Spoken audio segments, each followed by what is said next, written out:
मागील दावा मिलीभगतचा होता. प्रतिवादीने न्यायालयाची फसवणूक केली, महत्वाचे तथ्य दडवले, हुकूम रद्द केला, याचिका मंजूर केली. काही माणसं ही अतिशय हुशार असतात, परंतु ते त्यांची हुशारी चांगल्या कार्यासाठी लावण्याऐवजी ते नेहमी वाईट कार्यासाठी लावतात. आणि विशेषतः जेव्हा एखादी मिळकत बळकावायची असते, एखादी मिळकत हडप करायची असते, त्यावेळी तर अशा लोकांचा दिमाग फार चालतो. बऱ्याच वेळा आपल्या पाहण्यात येतं की अगदी माननीय न्यायालयामध्ये दावे दाखल करूनसुद्धा माननीय न्यायालयामार्फत तडजोडी करून घेतात, हुकूमनामे करून घेतात आणि त्या हुकूमनाम्याच्या आधारे मीच त्या मिळकतीचा मालक आहे असे म्हणून अगदी मिळकतीच्या मालमत्ता पत्रिकेवर नावेसुद्धा लावतात. तर माननीय न्यायालयाचा एखादा हुकूमनामा झाला तर तो हुकूमनामा मुळातच बेकायदेशीर असतो का? असे कोणते हुकूमनामे आहेत जे मुळातच बेकायदेशीर असतात? आणि अशा प्रकारचे हुकूमनामे झाल्यानंतर जे त्या मिळकतीचे खरे मालक आहेत त्यांच्यापुढं काय पर्याय असतो? या सर्व गोष्टी आपण आपल्या व्हिडिओमध्ये जाणून घेणार आहोत. नमस्कार, मी आपला वकील मित्र ॲडव्होकेट कैलास नाईक.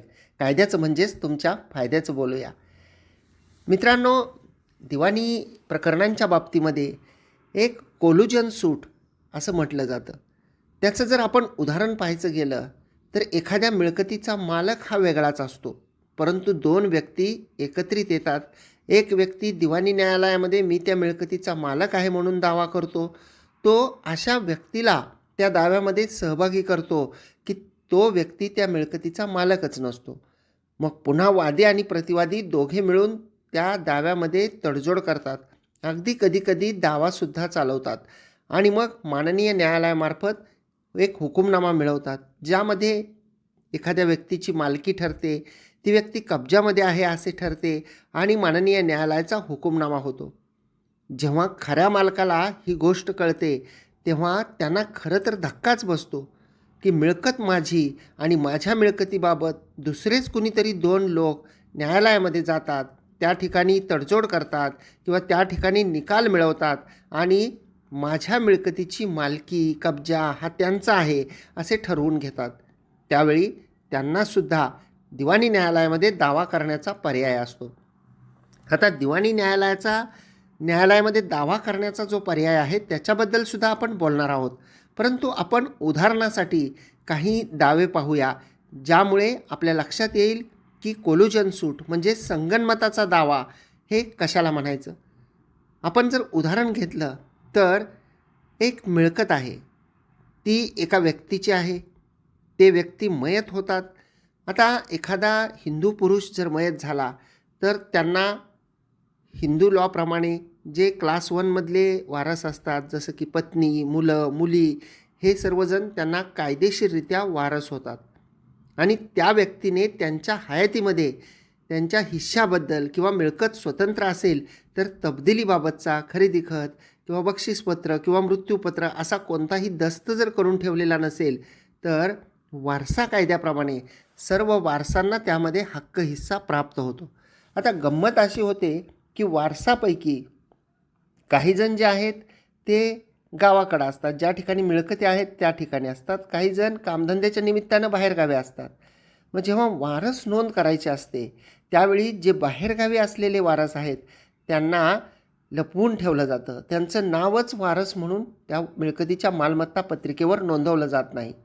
मिळकतीच्या मालमत्ता पत्रिकेवर त्या बाहेरगावी असलेल्या व्यक्तीचं नाव न नोंदवता इतर सर्व वारस जे आहेत ते आपलं नाव नोंदवतात वारस म्हणून आणि नाव नोंदवल्यानंतर त्या आधारे अगदी त्या मिळकतीची विक्रीसुद्धा करतात.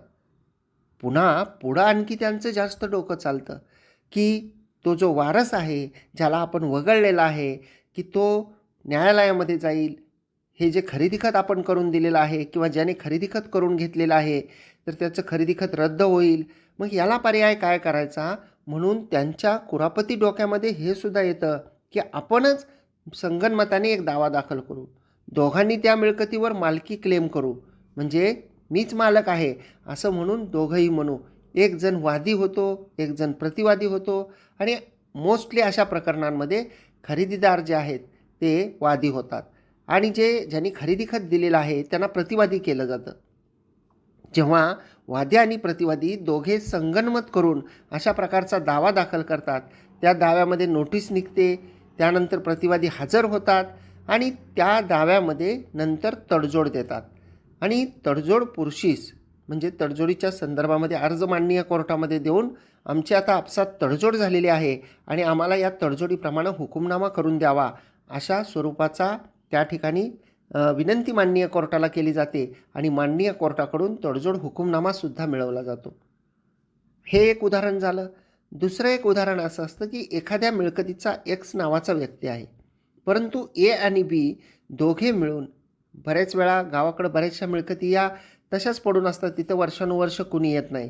अशा वेळी दोघंजण मिळून असं ठरवतात की आपण ही मिळकत आपसात वाटप करून घेऊ किंवा निम्मी निम्मी घेऊ किंवा जे काय एखाद्याला पैसे घेऊ एखाद्याकडून आणि दुसऱ्याला ती मिळकत देऊ.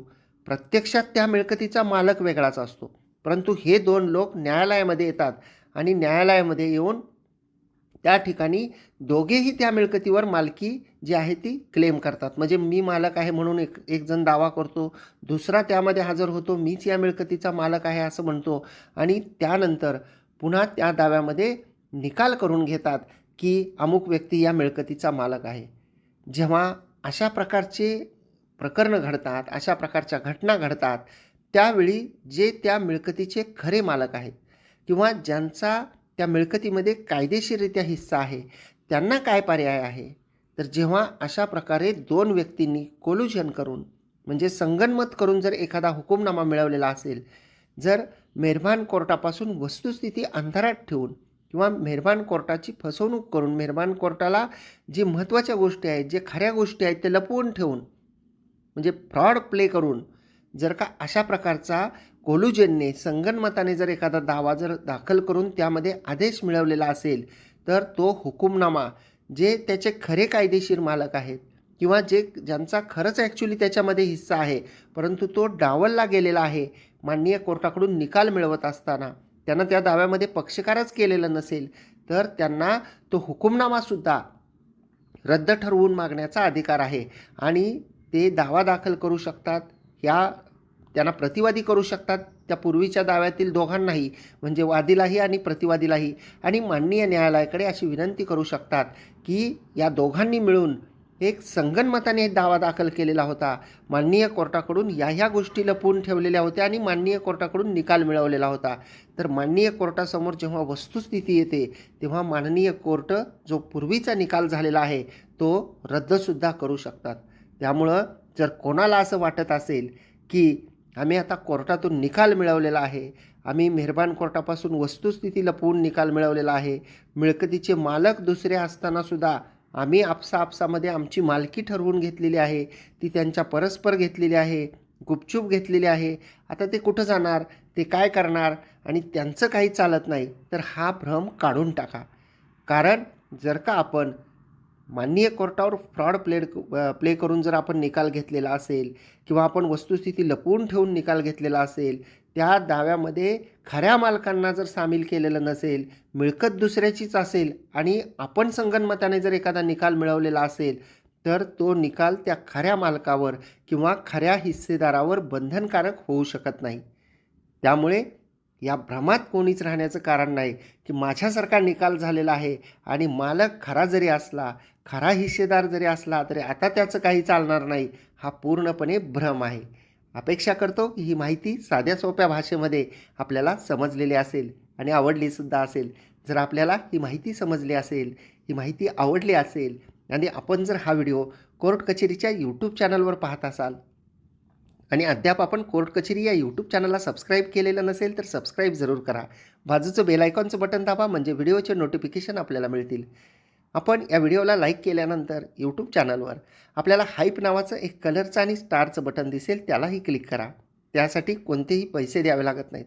आपण व्हिडिओला लाईक केल्यानंतर हाईप बटन क्लिक केल्यानंतर व्हिडिओ जास्तीत जास्त लोकांपर्यंत पोहोचतो आणि आपण जर ह्या व्हिडिओला आमच्या फेसबुक आणि इंस्टाग्रामच्या प्रोफाईलवर पेजेसवर पाहत असाल, अद्याप जर आपण आमच्या प्रोफाईल्सला आणि पेजेसला फॉलो केलेलं नसेल तर फॉलोसुद्धा जरूर करा, लाईक करा आणि या व्हिडिओला अशा लोकांपर्यंत शेअर करा की ज्यांनी असा बेकायदेशीर निकाल मिळवलेला आहे किंवा अशा प्रकारे मिळकत हडपण्याचा प्रयत्न करीत आहेत, तर त्यांना या गोष्टीची माहिती झाली पाहिजे की आपण जरी फसवून एखादा निकाल घेतला तरी तो निकाल हा खऱ्या मालकांवर बंधनकारक नसतो. धन्यवाद.